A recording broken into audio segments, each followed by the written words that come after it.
From a humble cornfield to a complex five-dimensional tesseract created by advanced beings from the distant future, Interstellar presents a fascinating and intricate timeline. Let's delve into it in relative terms. The movie starts by detailing events from the early to mid-20th century, a time marked by a series of catastrophic global crises. Through dialogue in the film, we learn that this era faced multiple disasters. According to Ms. Kelly, a schoolteacher, these issues stemmed primarily from humanity's excessive wastefulness during the 20th century. Amidst economic collapse, a mysterious blight emerged, wiping out staple crops and causing worldwide food shortages. This led to widespread conflict as nations fought for survival. As Cooper mentions, back then, people were too busy fighting over food to even play baseball. Despite the turmoil lasting roughly 30 years, humanity made significant scientific advancements that ultimately ensured its survival. According to the book, The Science of Interstellar, NASA discovered a wormhole near Saturn in 2019. Around the same time, the military developed the first artificial intelligence, AI, and later repurposed the remaining AI technology for NASA after the food wars ended.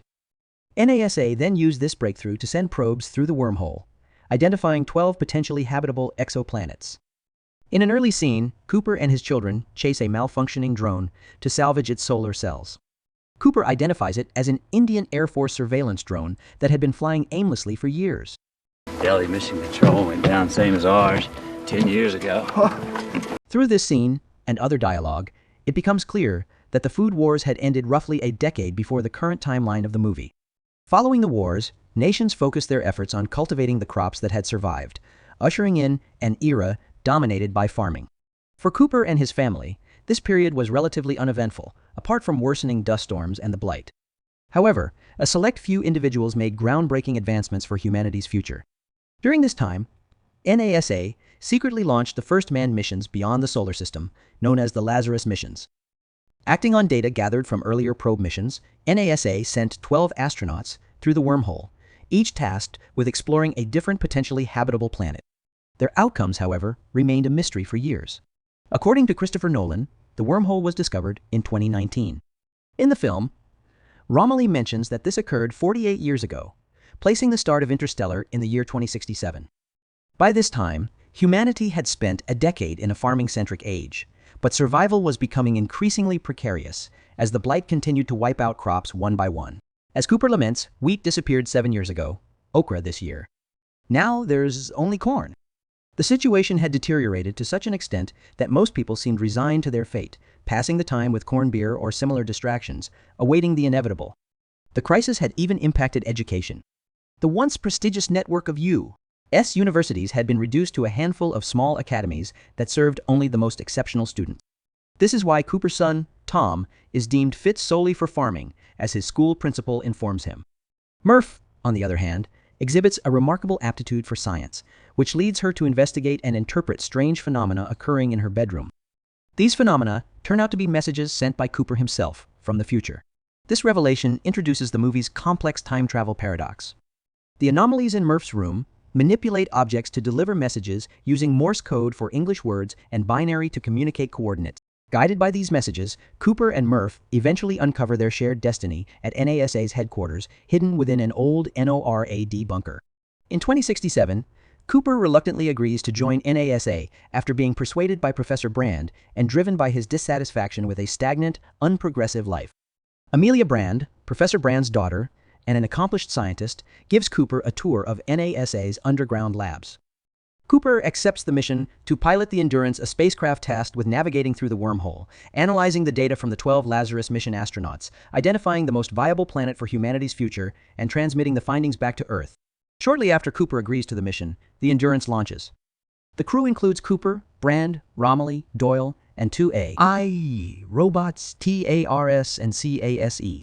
The ship's first objective is to reach the wormhole near Saturn, a journey that takes about 2 years with 2067's thruster technology, necessitating hypersleep for the human crew.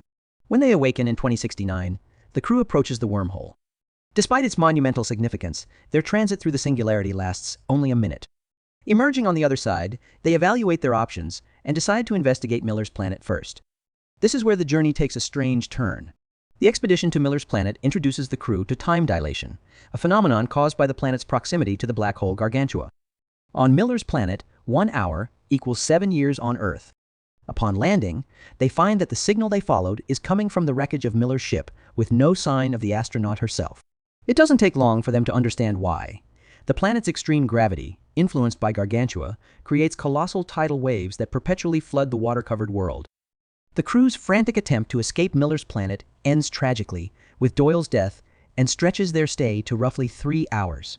However, due to time dilation, those 3 hours translate to over 2 decades on Earth. 23 years, 4 months, 8 days, Cooper learns upon their return, making the year back on Earth 2092. During this time, Murph, now 35, is working at NASA with an aging Professor Brand to solve the equation needed to harness gravity. Meanwhile, her brother Tom, at 40, has settled into family life. Though it's marred by tragedy, he's already lost one child to Earth's worsening dust storms and is on the verge of losing another. The crew's next stop, Man's planet, has little impact on the timeline due to its negligible time dilation compared to Earth. However, it becomes a pivotal moment in the story. Upon arriving, they awaken Dr. Mann from hypersleep and begin preparations for a potential colony. Unfortunately, Mann proves to be untrustworthy and dangerous. He abandons Cooper to die, kills Romilly with a booby-trapped AI, and attempts to commandeer the Endurance. His plan fails, resulting in his death. Back on Earth, Professor Brand passes away, leaving Murph as the sole person still working to crack the gravity equation. Meanwhile, aboard the Endurance, Cooper and Brand face grim realities. With Romilly gone, the ship severely damaged, and insufficient life support to return to Earth, they are trapped, slowly being pulled into the immense gravitational force of the black hole Gargantua. Faced with limited options, Cooper devises a desperate plan. He proposes to slingshot the ship around Gargantua, using its gravitational pull to gain enough momentum to reach their final candidate planet, Edmonds. However, the maneuver comes with a steep price, another significant time dilation. "This little maneuver is going to cost us 51 years, Cooper remarks. The slingshot is ultimately successful, but not without sacrifice. Cooper ejects himself and TARS from the Endurance, ensuring Brand's survival as she heads toward Edmonds' planet. As Cooper begins his descent into the black hole, his sacrifice provides Brand and CASA with the momentum needed to escape Gargantua's gravitational pull and head toward Edmonds' planet. While the first 2 hours and 20 minutes of Interstellar are grounded in relatively straightforward science fiction concepts, the narrative takes a significant turn once Cooper and TARS enter the black hole. Inside the black hole, Cooper and TARS survive and find themselves in a surreal, kaleidoscopic realm called the Tesseract, where time exists as a tangible, navigable dimension. The Tesseract operates in ways that defy human expectations, but Cooper and TARS begin to decode its mechanics. By interacting with the strings on the Tesseract's surfaces, Cooper is able to send messages across time to both young Murph and her adult self. The mysterious anomalies Murph experienced as a child are revealed to be Cooper's attempts to communicate from within the Tesseract. Additionally, the data transmitted to adult Murph enables her to solve the gravity equation, ensuring humanity's survival. Eventually, Cooper is ejected from the Tesseract, transported back to the solar system, and left adrift near Saturn. He loses consciousness and later wakes up on Cooper Station, a massive orbital habitat. To his surprise, the station is named not after him, but after his daughter, Murph. A doctor informs him that he is now 124 years old, placing the current Earth year around 2156. By the time Cooper awakens on Cooper Station, humanity has fully transitioned into a spacefaring civilization, abandoning Earth and populating the solar system with numerous space stations, each housing thousands or even millions of people. Life aboard the station reflects a restored sense of normalcy. Baseball games are back, and the constant threat of dust storms is a thing of the past. Cooper and Murph finally reunite, with Cooper only slightly older biologically, while Murph has aged over 90 years. Their emotional meeting occurs just as Murph is nearing the end of her life.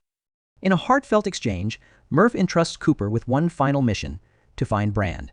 The movie gives us only a brief glimpse of Brand before the story concludes. On Edmonds' planet, she has already begun establishing a settlement. The air is breathable, the climate suitable, and the foundations for a new human colony are underway. Brand appears to be setting up structures, likely nurseries, using the thousands of fertilized ova carried aboard the Endurance to seed a new population. Based on the film's timeline, Cooper arrives on Cooper Station in 2156. However, there's a puzzling gap in the chronology. If the slingshot maneuver around Gargantua began in 2092 and resulted in 51 years of time dilation, it should have ended in 2143, leaving 13 unaccounted years. So, where did that time go? There are a few theories. The movie skips over long-duration space travel, such as the months it likely took to journey between planets. This is hinted at when the crew debates which planet to visit next. Dr. Mann's data is promising, but it's going to take us months to get there. And Edmonds is even further. These travel periods, while not shown on screen, could partially explain the gap.